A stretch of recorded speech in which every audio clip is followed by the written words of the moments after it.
What's up, everybody? BigSweetC here with you. Got a special little video for you. Today, I kind of want to talk about the way video games and, well, pretty much everything nowadays is announced. And what I mean by that is how we find out that such and such is coming out. So if you haven't heard, E3 2021 is coming up. It starts on the 12th, runs through the 15th, I believe is what the dates are. June 12th through June 15th. It's a Saturday through Tuesday. And this, from what I remember in the past, used to be a pretty decent size like event. You know, this was something that people could look forward to get excited about the stuff coming out. But a few recent events have kind of made me start to question this kind of way to announce things or celebrate the announcement of said games. But first and foremost, it's the pandemic. So 2020, there was an E3, but it wasn't really an E3. It was every individual company just kind of hosting their own thing and announcing it on their own time, as opposed to like the E3 now, where everybody gets together and in a very specific time they announce whatever it is that they're announcing. And everybody, I mean, a lot of people seem to be, I don't want to say everybody, because not everybody. Sony is pretty out there when they're vehement about not being there. And but like Square Enix is going to be there, Xbox and Bethesda is going to be there, Ubisoft has got some stuff that they want to announce, Nintendo Direct is going to have their thing. So there are some big names out there that are going to make a bunch of announcements. And normally I would be kind of excited for this kind of thing, but like I said, the last couple of years made me kind of start to question why I get excited about these kind of things. First and foremost was the pandemic. You know, with everybody doing it on their own, it just kind of seemed, you know, a little bit more logical. Like if I wanted to know what Sony is up to, I just watched Sony. If I wanted to know what Xbox or Bethesda was up to, I just watched Xbox and Bethesda, right? So it seemed to make it easier.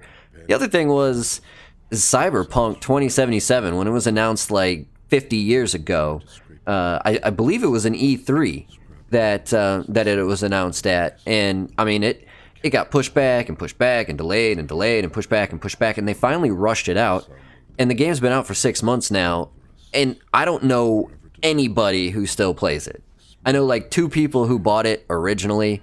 The stock price, the investment in CD Projekt Red has tanked. I mean, I saw a report a couple of days ago. It was like 60% of profit loss in the first 6 months of the release of Cyberpunk 2077.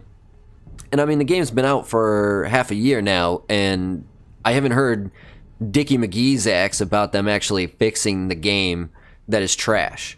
Now, I want to go on record, and I told you this months before the game was actually released, that it was going to be a bad release and not to buy it.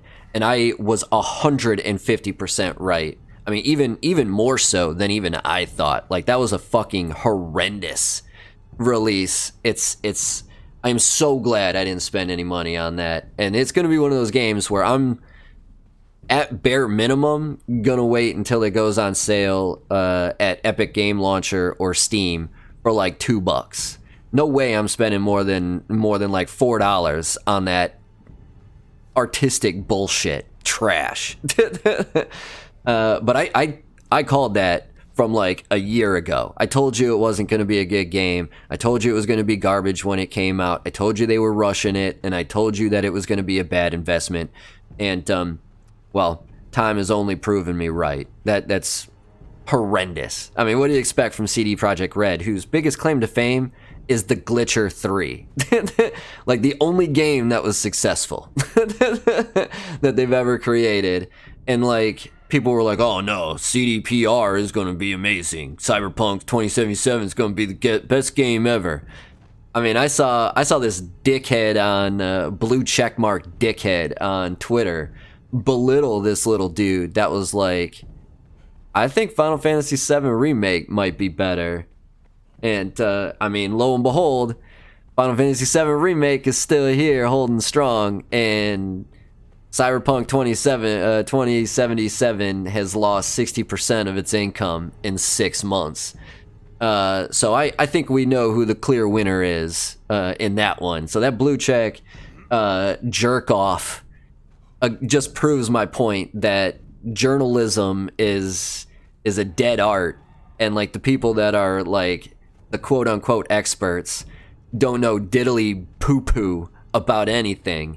They just puff out propaganda hype points with no repercussion whatsoever, because we never hold anybody accountable as long as you stroke off the establishment. I mean, we still got people on national TV that are supposed to be authoritative voices that haven't apologized for lying about the Iraq weapons of mass destruction, haven't apologized for a 4-year conspiracy theory of Russian collusion.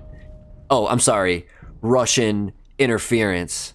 Oh no, I'm sorry, Russian hacking. No, I'm sorry, Russian memes.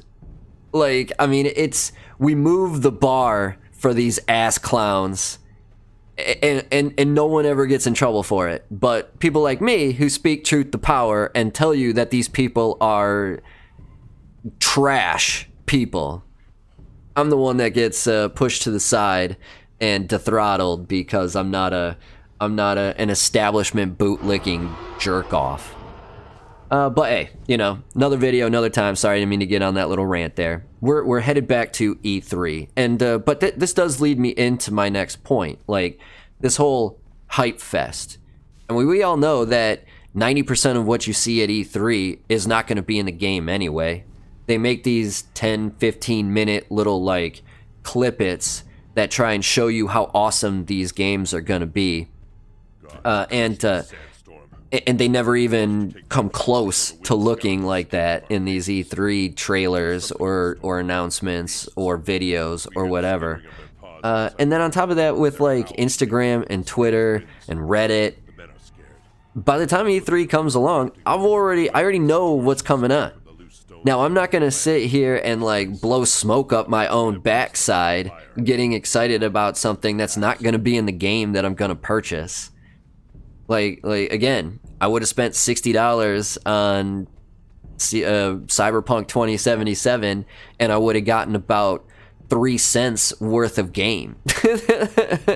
You know, like, so E3 would have absolutely hurt me as a consumer more than helped me. And I already knew everything I needed to know about any of this stuff. Like, I know what Square Enix is up to. I know about the supposed Final Fantasy 1 mashup in a Dark Souls action-adventure type world. All you gotta do is tell me that. All Square Enix has to do is put out a tweet. Hey, what would you guys think about Dark Souls in a Final Fantasy world? Or vice versa. Hey, what would you think about Final Fantasy in a Dark Souls world? That's all you got to do to get me excited. Like just work on the game. Just work on the game and make sure that it's good and finished when you actually want to release it. Like, don't spend any unnecessary time making these fake trailers that are going to look completely different than the game when I buy it. You know, like, I mean, there is no more bigger propaganda. There is no more, like, literally buying a false facade. I mean, you got better luck just picking random mail order brides off the internet by their pictures than a lot of these trailers that you get from E3. And so, why are we still doing this? Like, are people gonna watch this? I know exactly when it is. I know who everybody is going out, but I have no inclination to even be bothered to waste my time watching this. So what's the fucking point? Like, does anybody watch this stuff anymore? Do you guys watch this stuff? Is it even worth it? Like, I don't know. This just seems like a big jerk off session to me. This is the equivalent of the Academy Awards giving themselves the pat on the back for making these movies, right? Half the time, 90% of the movies that win the awards, nobody ever sees anyway, because they're not the movies that people sees, because the Academy Awards has to have some sort of, we're an art experiment, you know, we don't just make movies, we make films. You know, and I get that same kind of vibe with this. We're not just making video games, we're making art. And it just seems like a bunch of douchebags walking around sniffing each other's farts. You know?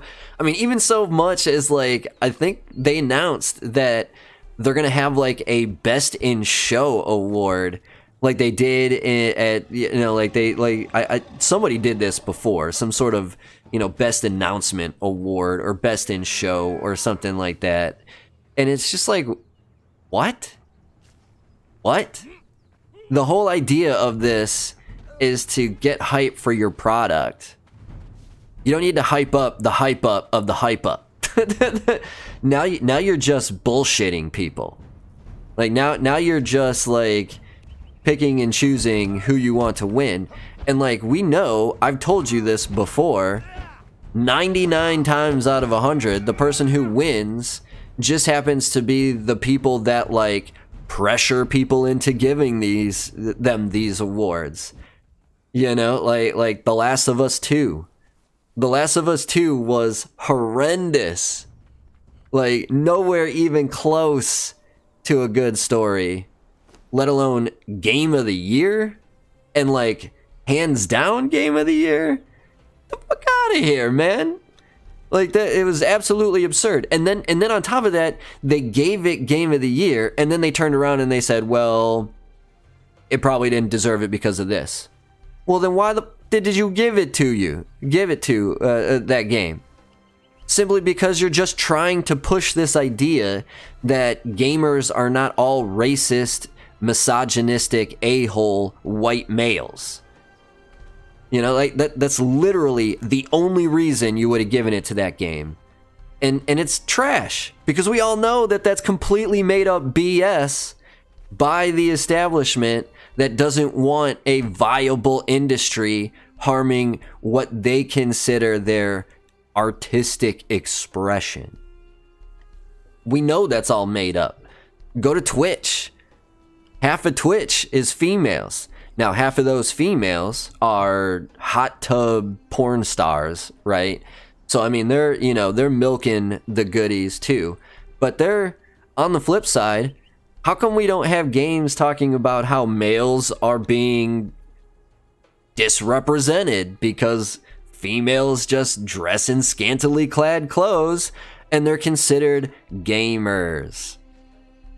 Now, again, that's a completely different, argument, because I don't necessarily feel that way 100%. I've seen some fantastic female gamers out there. Friend of the channel, Dova Queen on Twitter. We know her as a teenage Russian spy over on here on YouTube. But like Valkyrie, she won content creator of the year or streamer of the year or something like that. She's a fantastic Valorant player or whatever, Overwatch player, whatever it is that she plays. And she has her qualms. She looks at these hot tub streamers and she's like, you are literally belittling everything I've done up to this point by being that trash. That's not me, that's her. That's her talking about other females. So it goes both ways. But you only ever hear about the misogynistic, white, racist a-holes. You never hear about these women that are literally taking advantage of young kids. Twitch, even if you have the parental locks on, Twitch is acceptable. So if you can't get to the porn sites, where are you going to go? You're going to go to Twitch. But what are you going to do there? You're not going to watch the games. You're going to watch hot girls in bikinis because you're trying to get your nut off. So, what's the point? You have a gaming platform where nobody goes to watch the actual gaming platform. You know, but you never hear about any of this. Twitch never suspends these people permanently. But Dr. Disrespect, heaven forbid, might have been talking smack about another streamer and he's banned for life. You know? So, like, this whole idea of journalism and announcements and these award shows, it's all just clutter. It's all just smoke-blowing jerk-offs that want to distract you from what's really going on and take your money in any way, shape, or form. Like, Square Enix doesn't have to be at E3. Again, Square Enix could literally put out a tweet, hey, we've got 5 games coming out this year, and I will be excited for all 5 games, even if I don't know a single thing about any one of them. Because Square Enix history of work speaks for itself.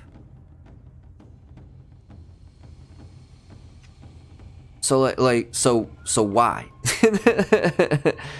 I don't know. This just kind of came up out of nowhere. I was thinking about it earlier today because, I keep seeing this stuff all over my timeline on Twitter and Instagram. And it's just like, why? Why? What is the point of doing this stuff? And like, who still watches this and like gets excited? Now I mean, I know everybody was super excited for like the Halo Reach trailer a few years ago. I don't know, this may be 4 or 5 years ago now. But it was literally on YouTube like 20 minutes after they showed it on E3. So why did I have to watch E3 for it again? Like because they don't tell you like when this stuff is coming out, when these announcements. I mean, some of them are announced. Hey, we're gonna announce this first, but like a lot of them are just kind of sporadically placed throughout the show to get you to have to watch the whole show, so you can watch your 1.5, 2 minute trailer that you could literally just go to YouTube 20 minutes after the show's over and watch without having to worry about watching all hour long of the other rest of the crap that you don't care about. Like I still don't understand. I guess I'm just confused as to why this day and age we're still doing all this kind of antiquated propaganda. Like it just doesn't make any sense to me. But maybe it's just me. Maybe I just find these things stupid and a waste of time. And more importantly, not a waste of time for the individual that's watching it, but a waste of time on these for these coders and these video game creators. It's a waste of their time spending it on something that's not going to be in the game. Like, I mean, again, I know I keep hitting on Cyberpunk 2077 because it was absolute trash, and I feel horrendously bad because when I heard Keanu Reeves was involved, I was like, oh, this is going to be bomb. And then as you get more and more information on it, you kind of realize that, hey, the reason they got Keanu Reeves is because they have no other idea how to make this game any good. So I digress. Why waste all your time making this stuff that's not going to be in the game and then releasing a trash game, and 6 months down the road, 60% of your profit is utter kaput, and like literally nobody is interested in playing your game anymore. I mean, Cyberpunk 2077 died faster than any game I've ever seen that was supposed to be like a major game of the year. Like I've never seen anything just fall off the face of the earth like that. Even The Last of Us 2 having come out and having, probably the worst reception from a lot of the major studios that I'd seen that year. It's still alive and kicking. I'm still playing it. We played it the other day. Like, it is still generally a fun game to play, and it looks fantastic. The story is utter garbage trash, but it doesn't mean that the game is not fun to play. Whereas Cyberpunk, like, they spent all the time making this, hyping this game up. They forgot to actually make the game any good. So I don't know. Maybe I'm boomering on this one. Maybe I'm being a boomer on this one. I actually think it's the other way around. I think I'm ahead of the curve. You know, I think people are at the point now where it's like, hey, dude, we've got the internet at the palm of our hands. Just give me a tweet that this game's coming out, and I'll pay attention to it. I don't need you to literally waste your time putting together something that's not going to be in the game, because now all I'm worried about is whether the game's actually going to be any fucking good or not. But maybe that's just me. Maybe that's just me. Let me know what you guys think down below. Are you going to watch E3? If so, what are you looking for out of E3? And why are you still watching these announcement videos? But that's going to do it for this one. BigSweetC, that's me, wishing YouTube that's you. Wonderful day, night, morning, afternoon, evening, whatever time of day it might be. Long as you're watching, I'm wishing you a wonderful watching time. If you are having a wonderful watching time, please do me that favor. Hit that like button, hit that notification bell, hit that subscription button, become part of the Sweetness family. Head on over to Twitch, Instagram, Twitter. Follow me over there as well, at BigSweetC. And keep on keeping on. Either way, that's going to do it for this one. Sweetness, signing off. Peace.